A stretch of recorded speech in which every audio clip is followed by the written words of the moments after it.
बिस्मिल्लाहिर्रहमानिर्रहीम। अस्सलाम वालेकुम माय डियर स्टूडेंट्स। सबसे पहले आप लोगों को वेलकम है द एक्सीलेंस एकेडमी प्लेटफॉर्म पे। डियर स्टूडेंट्स, आज हमने सिस्टमैटिक्स का जो टॉपिक डिस्कस करना है वो है टेक्सोनोमिक क्लासिफिकेशन। हमने स्टार्ट किया हुआ था टेक्सोनोमिक प्रोसीजर्स, जिसमें आज हमने डिस्कस करना है टेक्सोनोमिक क्लासिफिकेशन। वीडियो स्टार्ट करने से पहले आप लोगों से रिक्वेस्ट है आप वीडियो को एंड तक देखिएगा और चैनल को लाइक शेयर एंड सब्सक्राइब कर दें। Thank you so much. Taxonomic classification की जब हम बात करते हैं तो टेक्सोनोमिक क्लासिफिकेशन जो है ये एक हायरार्किकल सिस्टम है जिसे ऑर्गेनिजम्स को स्पीशीज लेवल तक कैटेगराइज करने के लिए यूज़ किया जाता है। नेक्स्ट हमने बात करनी है टेक्सोनोमिक हायरार्की की कि टेक्सोनोमिक हायरार्की क्या होता है। डियर स्टूडेंट्स, जब हम ऑर्गेनिजम्स को स्पीशीज लेवल तक कैटेगराइज करते हैं, उनके ग्रुप्स बनाते हैं, तो वो जितने भी ग्रुप्स होते हैं या जितनी भी वो कैटेगरीज होती हैं उन्हें कलेक्टिवली टेक्सोनोमिक हायरार्की का नेम दिया जाता है। नेक्स्ट हमने बात करनी है टेक्सॉन की कि टेक्सॉन क्या होता है। इसे प्लूरल फॉर्म में टेक्सा कहते हैं। ये बेसिकली यूनिट ऑफ क्लासिफिकेशन होता है। ये एमसीक्यूज पूछा जाता है। बेसिकली जो टेक्सोन होता है वो रिप्रेजेंट करता है level of grouping of organisms को, जो कि बेस कर रहा होता है इजीली ऑब्जर्वेबल कॉमन करेक्टर्स के। जो ऑब्जर्वेबल करेक्टर्स होते हैं उनकी बेस पे टेक्सोन जो है उसे डिफाइन किया जाता है, या कह लें कि ये रिप्रेजेंट करता है लेवल ऑफ ग्रुपिंग को कि कौन सा लेवल ऑफ ग्रुपिंग है। अब हमने बात करनी है लीनियन हायरार्की की। जो लीनियंस थे वही ये सबसे पहले टेक्सोनोमिस्ट थे जिन्होंने ये कैटेगरीज जो हैं टेक्सोनोमिक कैटेगरीज को सबसे पहले मुतारफ़ करवाया। उन्होंने एनिमल किंगडम के अंदर 5 कैटेगरीज जो थी उन्हें ऑर्गेनाइज करवाया, जिसमें क्लास, ऑर्डर, जीनस, स्पीशीज और वेराइटीज आता था। बाद में 2 एडिशनल कैटेगरीज जो थी उन्हें भी मुतारफ़ करवाया गया। जैसे जैसे नंबर ऑफ़ एनिमल्स बढ़ रहे थे, ज़्यादा ग्रुप्स की ज़रूरत पेश आई, तो फिर फैमिली और फाइलम को भी उसमें ये जो 5 कैटेगरीज थी उनमें ऐड कर दिया गया। अब हमने बात करनी है 7 ऑब्लिगेटरी कैटेगरीज की। तो डियर स्टूडेंट्स, इसमें kingdom, phylum, class, order, family, genus और स्पीशीज आते हैं। ये जो 7 हैं यही बेसिकली ज़्यादातर यूज़ किए जाती हैं और इन्हीं को ज़्यादातर स्टडी किया जाता है। आज हम भी इन्हीं को स्टडी करेंगे, लेकिन हम इन्हें स्टडी करेंगे 1 बाय 1 बहुत डिटेल से। Dear students, generally accepted categories की अगर हम बात करें तो इसमें हमारे पास ये 19 आती हैं, लेकिन हमने सिर्फ और सिर्फ 7 को आज डिस्कस करना है, क्योंकि ये जो 7 हैं ये ऑब्लिगेटरी हैं, ये बहुत ज़्यादा इंपॉर्टेंट होती है और इन्हीं को ज़्यादातर स्टडी किया जाता है। तो इसीलिए ये जनरली एक्सेप्टेड सिर्फ और सिर्फ यहाँ आपको दिखा दी गई हैं और हमने बात सिर्फ करनी है ऑब्लिगेटरी कैटेगरीज की। सबसे पहले हमने बात करनी है टेक्सोनोमिक कैटेगरीज होती क्या हैं। तो डियर स्टूडेंट्स, हायरार्की जो है हमारे पास, ईच लेवल ऑफ हायरार्की उसे टेक्सोनोमिक कैटेगरी या रैंक बोला जाता है, क्लास भी बोला जाता है। यानी कि अगर हम 1 2 3 4 5 7 इसी तरह नेम दें तो ये जो 1 से लेके 7 तक हैं इन्हें हम 1 बाय 1 कैटेगरी का नेम देंगे। तो इसी तरह डियर स्टूडेंट्स, हायर कैटेगरीज भी होती हैं और लोअर कैटेगरीज भी होती हैं। हायर कैटेगरीज जो होती हैं ये स्पीशीज लेवल से अबव जितनी भी कैटेगरीज आती हैं हमारे पास, किंगडम, डोमेन, किंगडम से लेके जीनस तक, ये हायर कैटेगरीज कहलाती हैं। और लोअर कैटेगरीज में हमारे पास स्पीशीज, सिर्फ और सिर्फ स्पीशीज आती हैं। इसी तरह इंट्रा स्पेसिफिक कैटेगरीज भी होती हैं जो यहाँ पे मेंशन नहीं की गई, लेकिन वैसे मैं आपको बता रही हूँ।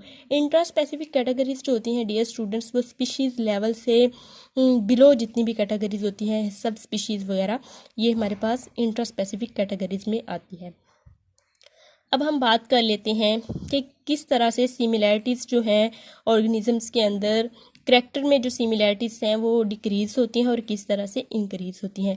डियर स्टूडेंट्स, ये जो कैटेगरीज हैं टेक्सोनोमिक कैटेगरीज, कुछ लोग इन्हें स्पीशीज़ से स्टार्ट करते हैं और डोमेन की तरफ जाते हुए इन्हें स्टडी करते हैं, यानी कि लोएस्ट लेवल से हाईएस्ट लेवल तक जाते हैं।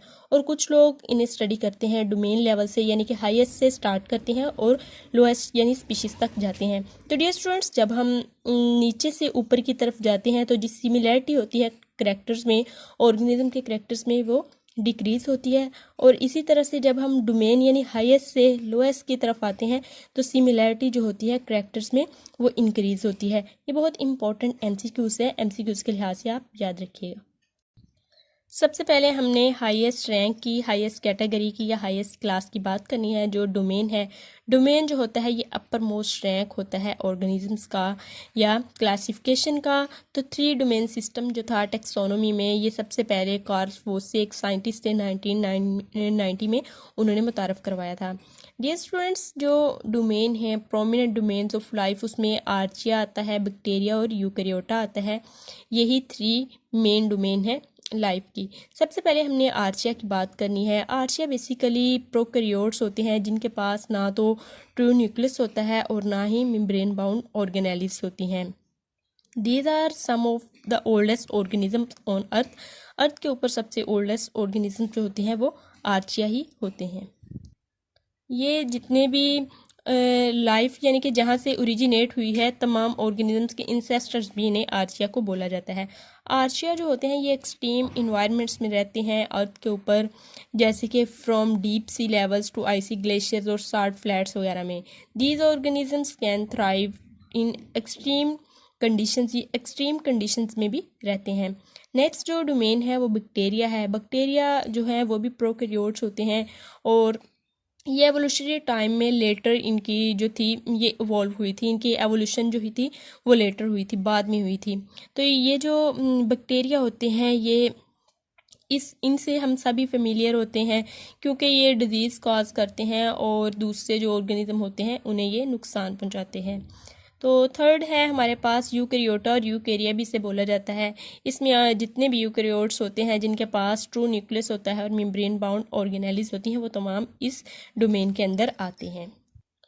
इसमें जो एनिमल्स होते हैं वो भी आते हैं, प्लांट्स भी, फंजाई भी और प्रोटिस्ट भी आते हैं यूकैरियोटा में। ठीक है, अब हमने बात करनी है किंगडम की। किंगडम जो होता है हाईएस्ट लेवल होता है, ये कैटेगरी होती है, रैंक भी कहते हैं या टेक्सोन ऑफ क्लासिफिकेशन भी बोला जाता है। ये तमाम नाम हैं जितने भी हम ये ग्रुप्स पढ़ेंगे उनके। लेकिन ये जो किंगडम होता है ये लोकेटेड होता है under the taxon of domain. अगर हम बात करें टेक्सोनोमिक कैटेगरीज की तो ये डोमेन के बाद आता है किंगडम। अगर हम हाईएस्ट से लोएस्ट की तरफ जा रहे हैं तो हम डोमेन के बाद किंगडम को स्टडी करते हैं, और अगर स्पीशीज से यानी कि लोएस्ट से हाईएस्ट की तरफ जा रहे हैं तो फिर पहले किंगडम आएगा और डोमेन बाद में आएगी। तो यहाँ पे हम बात कर लेते हैं कि हर डोमेन जो होती है उसके पास एटलीस्ट 1 किंगडम होता है। एटलीस्ट की यहाँ पे बात की है। अगर हम इसी तरह बात करें डोमेन आर्चिया की तो उसके पास जो किंगडम है वो आर्ची बैक्टीरिया है, और डोमेन बैक्टीरिया के पास जो है किंगडम वो यू बैक्टीरिया है। ठीक है, और इसी तरह से जो यूकैरिया डोमेन है उसके पास 4 किंगडम्स हैं, प्लांटी, एनिमेलिया, फंजाई और प्रोटिस्टा। अब हमने बात करनी है फाइलम की। फाइलम जो होता है ये किंगडम के बाद आता है जब हम हाईएस्ट से लोएस्ट की तरफ मूव करते हैं। तो डियर स्टूडेंट्स, इसमें ऐसी क्लासेस आती हैं जिनके अंदर जो ऑर्गेनिज्म होते हैं उनके कॉमन कैरेक्टर्स होते हैं। बेसिकली जो फाइलम या डिवीजन वर्ड जो है हम यूज़ करते हैं प्लांट्स के लिए, फाइलम होता है एनिमल्स के लिए। ठीक है, is a group of related classes. Related classes आपस में मिलती हैं और एक फाइलम बना देती हैं। जैसे कि यहाँ पे डिफरेंट क्लासेस आपको दिखाई गई हैं, mammals, fishes, birds, amphibians, reptiles और मैमल्स वगैरह। ठीक है, ये जो है ये तमाम क्लासेस मिलके एक फाइलम बनाती हैं जिसे कोर्डेटा कहा जाता है। और इन क्लासेस के अंदर जो कॉमन कैरेक्टर हैं वो ये हैं कि प्रेजेंस ऑफ नोटोकोड होता है और फिर डोर्सल होलो न्यूरल सिस्टम होता है। तो ये जो कैरेक्टर्स हैं ये कैरेक्टर्स कॉमन होते हैं इनके अंदर, तो ये रिलेटेड क्लासेस आपस में मिलके फाइलम बना देती हैं। इसी तरह हर किंगडम जो होता है उसके अंदर बहुत सारे फाइला होते हैं या हम कह सकते हैं फाइलम होते हैं। किंगडम एनिमेलिया की बात करें तो इसके अंदर डियर स्टूडेंट्स बहुत सारे फाइलम होते हैं, जैसे कि पोरीफिरा जिसके अंदर स्पॉन्जिस होती हैं, नाइडेरिया होता है, प्लेटीहेल्मिन्थेस होते हैं, एनिलिडा, मोलस्का, आर्थ्रोपोडा और कोर्डेटा। तो ये तमाम फाइलम जो हैं एक किंगडम के अंदर आते हैं। मैंने आपसे पहले भी आप लोगों को बताया है कि स्पीशीज़ से डोमेन की तरफ भी जा सकते हैं। यहाँ पे जो मैं आपको बात बता रही हूँ कि हर किंगडम के पास बहुत सारे फाइला होते हैं, तो ये इस लिहाज से जब हम स्पीशीज़ से अपवर्ड मूव करते हैं इस लिहाज से बता रही हूँ। पहले जो बात मैंने आपको बताई है वो जब हम अपर मोस्ट से लोअर मोस्ट की तरफ आते हैं तो वो वाली बात मैंने आपको बताई थी। यहाँ पर आपको दोबारा दिखाती हूँ। जिसकी हमने ये बात की कि एक फाइलम के अंदर बहुत सारी क्लासेस होती हैं। तो नेक्स्ट मैं बात कर रही हूँ वो ये है कि एक किंगडम के अंदर बहुत सारे फाइलम होते हैं। तो ये दोनों लिहाज से आपने याद रखने हैं ताकि जितने भी आपके MCQs वगैरह हैं वो ईजीली आप लोग सोल्व कर सकें। अब हमने बात करनी है नेक्स्ट रैंक की। तो ये है क्लास जो होती है इसमें बहुत सारे रिलेटेड ऑर्डर्स होते हैं, रिलेटेड ऑर्डर्स मिलते हैं कॉमन कैरेक्टर्स की बेस पे और क्लास बना देते हैं। क्लास में मिलिए कि अगर हम बात करें तो डियर स्टूडेंट्स इनके अंदर भी बहुत सारे ऑर्डर्स होते हैं जिनमें चंद एक का यहाँ पे जिक्र किया गया है, जिसमें रोडेंटा आता है, कार्निवोरा है और फिर प्राइमेटा है। तो यहाँ पे आप देख सकते हैं कि इनके अंदर कौन कौन से ऑर्गेनिजम्स आते हैं। क्योंकि इनके करैक्टर्स के अंदर सिमिलैरिटी है जिस वजह से ये जो ऑर्डर्स हैं इन्हें सेम क्लास में रखा गया है। कॉमन करैक्टर्स ये हैं कि ये मिल्क प्रोड्यूसिंग ग्लैंड्स रखते हैं, इनकी स्किन जो होती है उसके ऊपर हेयर्स होते हैं। On the other hand each phylum has many classes. ये अब हम दूसरी तरह से बात कर रहे हैं कि जब हम फाइलम के लिहाज से देखें तो हर फाइलम के अंदर बहुत सारी क्लासेस होती हैं। फाइलम को डाटा की बात करें तो इसके अंदर बहुत सारी क्लासेस होंगी, पाइसिस होगी, एम्फीबिया, रेप्टाइलिया, एविस, मैमल्स। इसी तरह से इनके अंदर चूँकि सिमिलैरिटीज़ होती हैं जिस वजह से इन्हें सेम फाइलम में रखा जाता है। तो आपने ये दोनों लिहाज से याद रखना है। अब हमने बात करनी है ऑर्डर की। तो रिलेटेड फैमिलीज़ आपस में मिल के क्या बनाती हैं, सिमिलैरिटी इन करैक्टर्स की बेस पे ऑर्डर बना देती हैं। ऑर्डर कार्निवोरा की अगर हम बात करें तो इसके अंदर दो रिलेटेड फैमिलीज़ का जिक्र किया गया है, फेलिडी और कैनिडी। फेलिडी में कैट्स आती हैं और कैनिडी में डॉग्स आती हैं। और इनके अंदर ये जो फैमिलीज़ हैं कॉमन करैक्टर्स हैं, जैसे कि इनके कैनाइन टिथ्स होते हैं जिसकी वजह से इन्हें सेम ऑर्डर के अंदर प्लेस किया गया है। On the other hand each class has many order. एक क्लास के अंदर बहुत सारे ऑर्डर्स होते हैं। पहले हमने बात की कि रिलेटेड फैमिलीज जुड़ती हैं और आपस में मिलके बना देती हैं ऑर्डर। तो दूसरी तरह अगर हम बात करें तो हर क्लास के अंदर बहुत सारे ऑर्डर्स होते हैं। क्लास में मिलिए कि अगर हम बात करें तो इसके अंदर बहुत सारे ऑर्डर्स आते हैं जिसमें यहाँ पे दो का जिक्र किया गया है, प्राइमेट्स आते हैं, आर्टियो, डिक्टाइला आते हैं। तो इस तरह से आपने ये याद रखना है। नेक्स्ट जो रैंक है हमारे पास वो है फैमिली। फैमिली जो होती है इसमें रिलेटेड ऑर्डर्स जुड़ते हैं और आपस में मिलके एक फैमिली बना देते हैं। इनके अंदर चूंकि सिमिलैरिटीज़ होती हैं, सिमिलैरिटीज़ करैक्टर्स में होती हैं, तो करैक्टर सिमिलैरिटी की बेस पे बहुत सारे ऑर्डर्स आपस में जुड़ते हैं और एक फैमिली के अंदर उन्हें प्लेस कर दिया जाता है। एग्जाम्पल है जैसे कि एक फैमिली के अंदर बहुत सारे जब जेनरा जुड़ते हैं, यानी कि जीनस की हम बात करें तो ये रिलेटेड जेनरा जुड़ के आपस में बना देते हैं एक फैमिली। तो यहाँ पे जो एग्जांपल कोट की गई है वो है जेनरा ऑफ कैट्स जिसमें फेलिस आती हैं और लिपर्ड्स जिसमें पैंथेरा आता है। तो इस तरह से ये आपस में ये डिफरेंट जीनस जो हैं ये आपस में जुड़ के एक फैमिली बना देते हैं। ठीक है, ये ऑर्डर के बाद आता है। तो इस लिहाज से आपने याद रखना है कि फैमिली के अंदर बहुत सारे आपस में genus, related genus based on common characters आपस में जुड़ते हैं और एक फैमिली बना देते हैं। अब हमने बात करनी है जीनस की। तो डियर स्टूडेंट्स, जीनस जो होता है उसके अंदर रिलेटेड स्पीशीज़ होती हैं। तो एक जीनस जो होता है उसके अंदर सिंगल स्पीशीज़ भी हो सकती हैं और मोनोफाइलेटिक ग्रुप भी हो सकता है। अगर हम एग्जाम्पल की बात करें तो यहाँ पे फिश जीनस की बात की गई है जिसमें लेबियो का जिक्र किया गया है।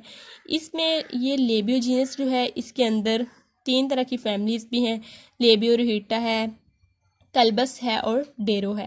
तो इसी तरह से ये डिफरेंट जो हमारे पास फैमिली डिफरेंट स्पीशीज़ हैं due to similarity in their characters, तो ये आपस में मिलकर जीनस बना देती हैं। नेक्स्ट है स्पीशीज़। ये सबसे लोएस्ट रैंक है हमारे पास टेक्सोनोमिक क्लासिफिकेशन में। स्पीशीज़ जो होती हैं ये ग्रुप ऑफ इंडिविजुअल होते हैं विच है similarity and can interbreed with one another and reproductively isolated from other such groups. Species जो होती हैं ये ऐसे इंडिविजुअल्स होते हैं जो कि आपस में बहुत ज़्यादा सिमिलर होते हैं, आपस में इंटरब्रीड कर सकते हैं और अपने जैसे ऑर्गेनिजम्स प्रोड्यूस कर सकते हैं, लेकिन ये उसी जगह पे रहने वाले या दूसरे ऑर्गेनिज्म से मुख्तलिफ होते हैं। एग्जांपल है डॉग्स की, कैट्स की, हॉर्सेस की। ये तमाम के तमाम जो है ये अलग अलग स्पीशीज़ हैं। यहाँ पे हमने अब बात करनी है एडवांटेजेस ऑफ टेक्सोनोमिक कैटेगरीज या क्लासिफिकेशन। तो डियर स्टूडेंट्स, क्लासिफिकेशन की अगर हम बात करें या कैटेगरीज की बात करें तो सबसे पहला जो एडवांटेज है वो ये है कि बहुत सारे ऑर्गेनिजम्स जो हैं ज़मीन के ऊपर पाए जाते हैं, तो उन तमाम को स्टडी करना वैसे बहुत मुश्किल था, जिस वजह से साइंटिस्ट ने उनके ग्रुप्स बना दिए, कैटेगरीज बना दी, उनकी सिमिलैरिटीज़ की बेस पे, उनके अंदर डाइवर्सिटी की बेस पे, ताकि जितने भी ऑर्गेनिज़म हैं उन्हें इजीली स्टडी किया जा सके। तो इस तरह से कॉमन करैक्टर रखने वाले ऑर्गेनिजम्स जो हैं या डाइवर्सिटी वाले जो ऑर्गेनिजम्स हैं उनके अलग ग्रुप बना दिए गए, सिमिलर करैक्टर वाले ऑर्गेनिज्म के अलग ग्रुप बना दिए गए। तो इस वजह से ये जो इसका बहुत ज़्यादा क्लासिफिकेशन ने बहुत ज़्यादा अहम रोल प्ले किया है अपना टेक्सोनोमी में। टेक्सोनोमी कैटेगरीज जो हैं या ग्रुप्स कह लें, इसकी वजह से जितनी भी ऑर्गेनिजम्स की स्टडी है वो बहुत ज़्यादा आसान हुई है। तो साइंटिस्ट जो हैं उनके लिए भी ये स्टडीज़ जो हैं ये बहुत ज़्यादा आसान है, ये बहुत ज़्यादा एडवांटेज है टेक्सोनोमी के अंदर क्लासिफिकेशन का या कैटेगरीज़ का। तो ये था हमारा आज का लेक्चर। होप सो आपको समझ आया होगा। काइंडली आप चैनल को लाइक शेयर एंड सब्सक्राइब करें and stay connected for more videos. Thank you so much. अल्लाह हाफिज़।